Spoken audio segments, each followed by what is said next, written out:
All right, we're going to talk about our wetland lab.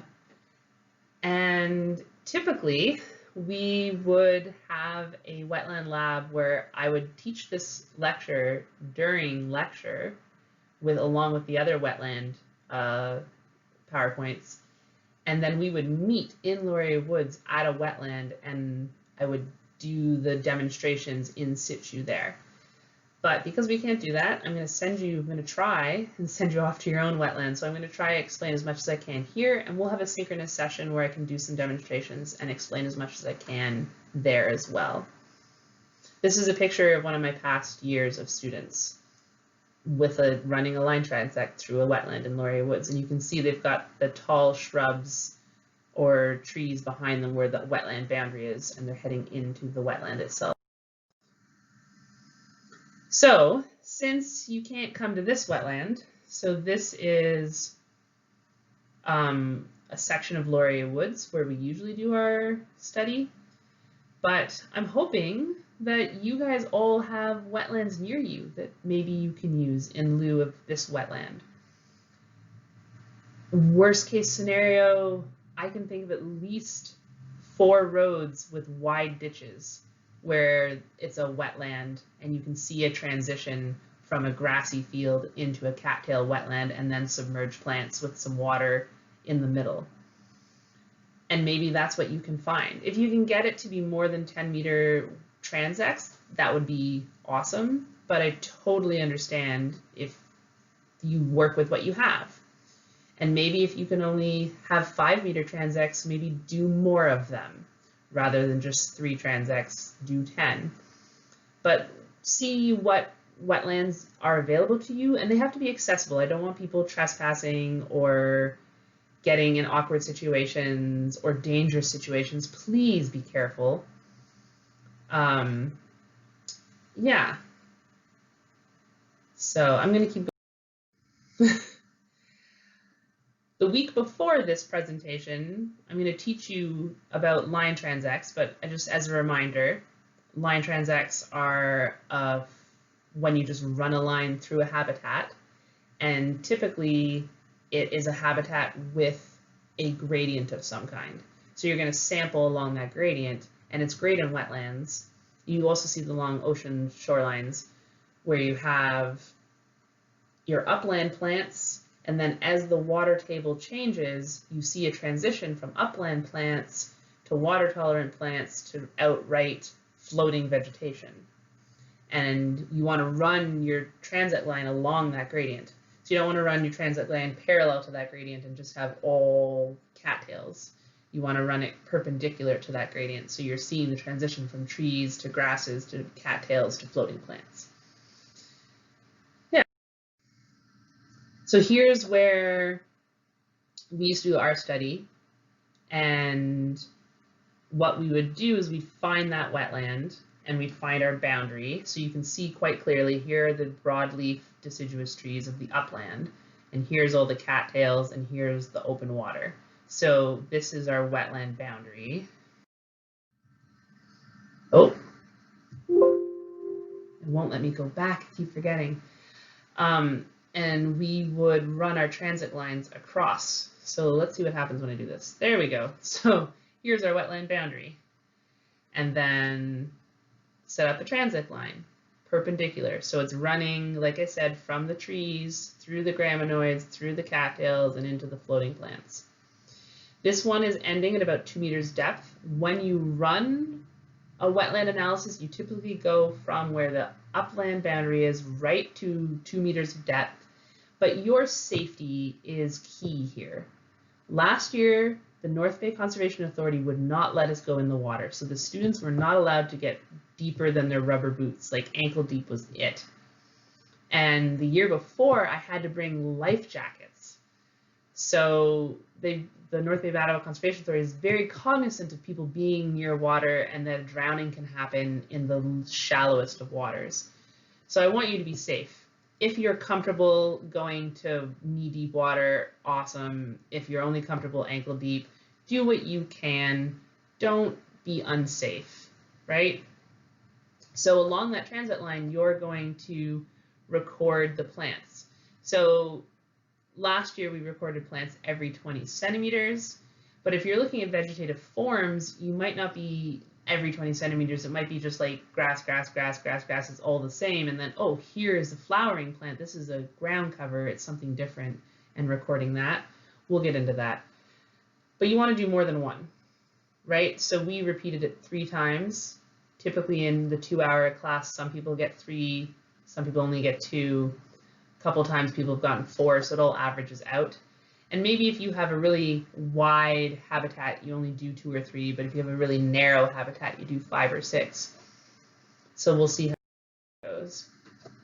This is data from a past year, and they did not record their numbers very well. I have no, like 0, there was mountain holly. At 1.3, there was blackberry. I have no idea what was between 0 meters and 1.3 meters. And then this 1 meter is after the 1.3. And then at 2.1, there's a cattail, but we have no idea what was in between. And 2.3, there was bunchberry. Here they start saying 2.3 to 2.9, it was all Canada blue joint, which is a kind of grass.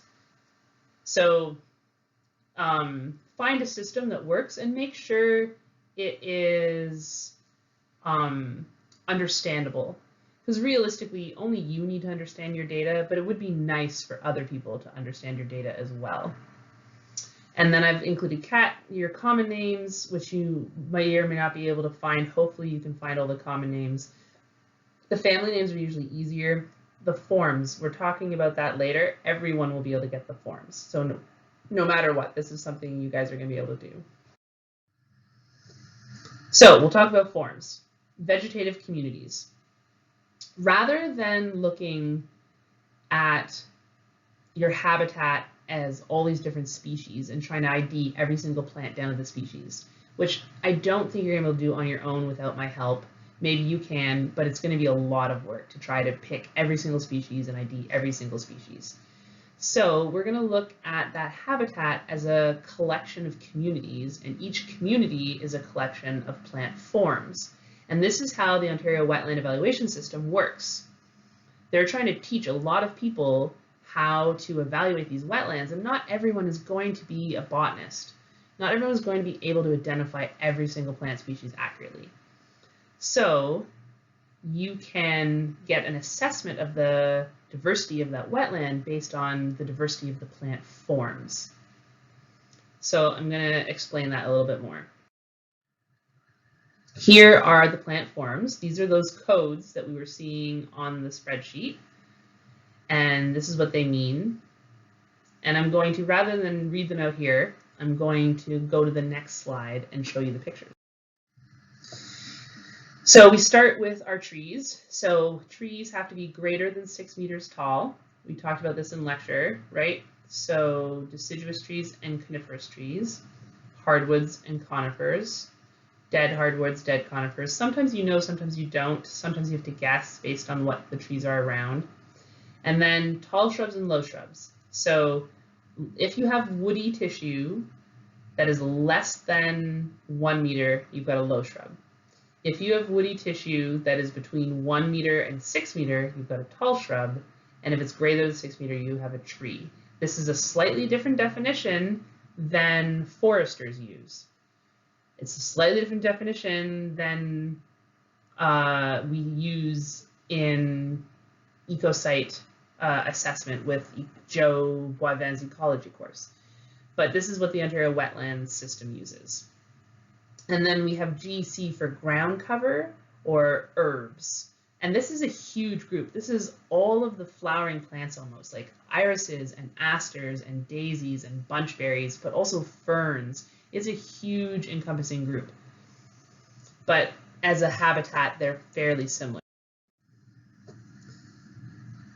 We also have our emergent plants. So these ones are roots in the water and they're emerging out. So you've got narrow-leafed emergents. So these are all the grasses and graminoids, sedges, anything looks grassy is a graminoid. And then robust emergents, cattails, and then some of the grassy graminoids if they are robust. So this is a woolly sedge, is a pretty common sedge or woolly grass. Basically, grasses, narrow-leafed emergents are fragile. the snow packs them down, moose and deer pack them down, the leaves senesce, and not much is standing at the end of the snowfall. But the robust emergence, they survive that. So you'll see them sticking up through the snow. And the next year, you'll have new green ones, but you'll still see some of the old dead ones standing. Those are the more robust ones. And then in the middle here, we have broadleaf emergence. This is very few plants. I'm going to get out my list. These are plants that are sticking out of the water, that are flowering plants with big, wide leaves.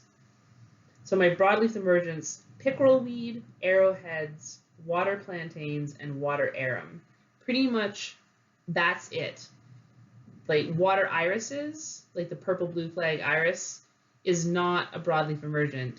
It is a ground cover or herbaceous plant. While I'm here, I should pull out the robust emergents: cattails, hardstem bulrush, woolgrass, river bulrush, common reedgrass. I might actually take a picture of this and post that on Blackboard as well, so you guys have that information. That's from the O's manual that I was showing you before. And then we have our floating plants, the ones that are in like the deeper waters. So you've got free floating plants that are like basically duckweed. And then the ones with roots that hit the bottom, floating plants. So all of our pond lilies, pondweed, water shield, potamogeton family. And then hidden there behind my picture is submerged. So water milfoil, alodia, the like pond weeds, lake weeds, seaweeds that were annoying to you when you go. So you can see here, millweed is a submerged, floating pondweed. There's the potamogeton family is floating because it's got roots. Duckweed is free floating. Cattails are robust emergence. Woolly sedge is robust emergent. Canada blue joint, a type of grass, is a narrow-leafed emergent. And then everything else is sort of ground cover. Mountain holly is a shrub. Tall shrub, so it was higher than a meter. All right. So I'm hoping you guys can do this on your own in your wetland. That is my goal. Once you have this chart made, then we're going to try and draw communities. So vegetative communities. So this is a map of a wetland nearby with vegetative communities drawn on it. So someone has, and I'm going to do this on the next slide, has drawn communities in based on changes in the forms. So if a wetland type changes, so like if you go from a bog to a fen, that's an obvious community change. You may or may not see that on your wetlands, but more specific, more likely are changes in the forms. So if the dominant form changes, so in Laurier Woods, you go from a narrow-leafed emergent, grassy part of the wetland into cattail dominant, robust emergent. So you go from narrow-leafed emergent dominant to robust emergent dominant. That's a community line. You can draw one of these light blue lines there. The dark blue is the boundary of the wetland. If you see a change in dominant species, so say you have a narrow-leafed emergent dominant wetland, but you go from grasses, Canada blue joint, to sedges, you've got quite a change in the habitat, even though it's still narrow-leafed emergent. That's a dominant species change. So that's another reason to draw one of these lines. And then if the number of veg forms change, so maybe you have robust emergent dominant, but you had that mixed in with those robust emergents. You had grasses and asters and ferns, and then all of a sudden you don't. Now you just have cattails. So there's another reason to draw one of those lines. So let's play this game. So here is that wetland in Laurier Woods, and I've drawn these lines on showing those different ones. So I'm going to go walk you through this. So here are the 7 different communities that I've found. The first one here, oh wait, this will be easier on another slide. Let's keep going. So each community has different veg forms, and that's why I've drawn these community lines. So number 1 here has 3 different forms. It has narrow-leafed emergence dominant. That's why the first one is the most dominant. That's a pretty standard system. It also has cattails and asters and purple loosestrife. So narrow-leafed, robust, and grass, ground cover. But it's narrow-leafed grass is dominant. Over here, we've got narrow-leafed and ground cover. So no cattails. So just those 2 and narrow-leaf dominant. In here, this whole stretch here is basically just cattails and nothing but cattails. 7 down here, I know I'm skipping ahead, is in the water. This is actually like mostly water. So all of the vegetation is submerged and floating. Then 4 is our transition. So here we've got mostly cattails, but there's a lot of grasses and ferns and a few little low shrubs growing amongst the cattails. Here is just cattails. So we have a multiple fern, so it was worth drawing a community. This is different than this. And then here we've got all of these, but we're seeing fewer robust emergence, by a lot fewer, and more asters and loosestrife. So this is dominated by ground cover, not cattails or grasses. So again, it's a big change, so we have a different community. And then here we start seeing tall shrubs being the dominant form, alders and hollyberries, mountain holly.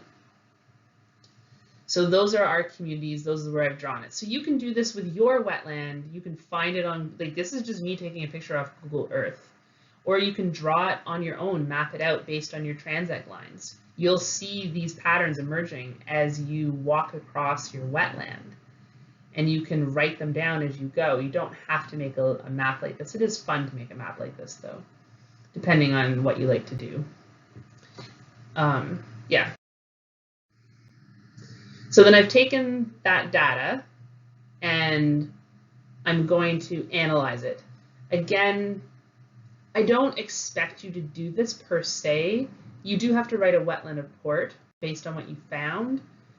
That doesn't mean you have to do this particular thing, but I like to give you things you can do. I also have put online the 36 wetland classifications. You can take your data and classify your wetland to one of those 36 wetland ecosites, and that can be what you write your report on. Or you can compare that wetland to another wetland, and that's what you can write your report on. I just want to give you options.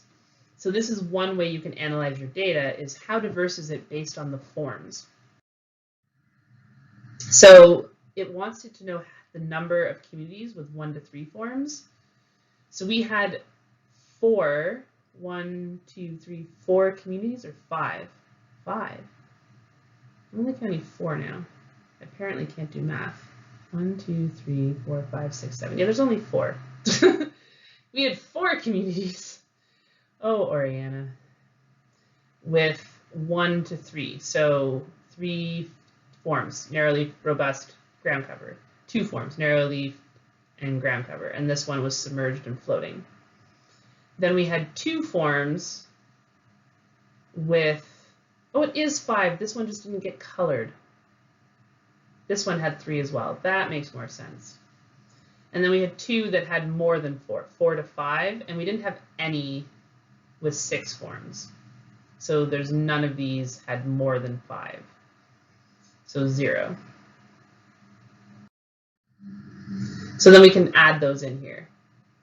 We had 5 communities that had 1 to 3 forms, so that's 5 points.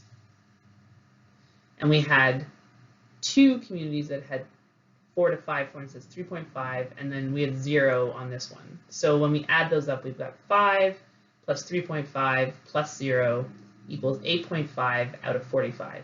So that would look like our habitat was very low diversity. This is just one measure. So this is a great thing to write a report on, because you can report that, and then in your discussion you can discuss why this got a low score, and is it a good, and you can discuss the merits of this scoring system. This is only one part of the wetland evaluation system. This is just one piece of it. but it was one that I thought you'd be able to do on your own and have something to analyze and discuss. But we can talk about our habitat having low biodiversity. It's that particular wetland is mostly just cattails, so it probably isn't super diverse. But that is a good habitat. It has a lot of cover. There's a ton of red-winged blackbirds in there every year. But maybe the species diversity of wildlife isn't very plentiful or diverse because the forms aren't very plentiful or diverse. I don't actually know. I've never done a wildlife assessment there. When I run this as a class activity, I tell all my students to wear rubber boots if they have them, but I don't. I just wear really old sneakers and pants that have elastics at the bottom, and I tuck them into my socks, and I just get wet. Because I find that when I wear rubber boots, I invariably step somewhere or fall in, and I get soaking wet and get the inside of my rubber boots wet, which I hate. So I just wear old sneakers and just get wet. I do have chest waders and hip waders that I will lend to students normally. I don't know what our situation is this year. If you're in North Bay, if I can lend those to you, I think I can, but we can talk in lab in our session about that.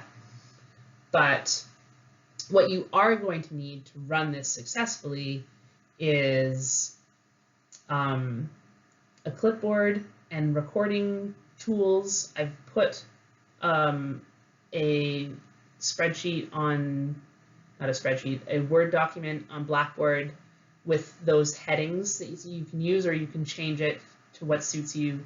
But you need to record all the data you collect somewhere. And you need a measuring tape. When you're running a transit line, it's nice to have a measuring tape that you can set out. So if you have a measuring tape, awesome. We have 50-meter measuring tapes at the university, which again, maybe I can lend to people. I don't know. But if you have string and a ruler, you can measure out 1 meter and put your tick marks, and then take that string and fold it over and measure off a meter, and then fold it over again and measure off another meter. And you can measure all your meters, and then you can lay out your string on your transect and then walk from 0 out with your ruler, and you can record as you go with your ruler. You don't have to measure out every single marking on your string. You just have to measure out the meters, and then your ruler can help you as you go. If you have a compass, then that's great, because then you can make sure that your transit lines are all parallel, because you choose a bearing on your compass and make sure all of your transit lines are following the same bearing. Most smartphones can get some kind of a compass app now for free that you could use. Also with your phones, you can get some amazing ID apps. Between Google Pics and iNaturalist, I barely use a field guide anymore. I take pictures and use field guides back home for the things that iNaturalist can't tell me. But yeah, I think that's it for this. I will send you some more stuff on Blackboard. I might film some demonstrations of some of these activities. But for now, I think that's it. Check Blackboard for more information.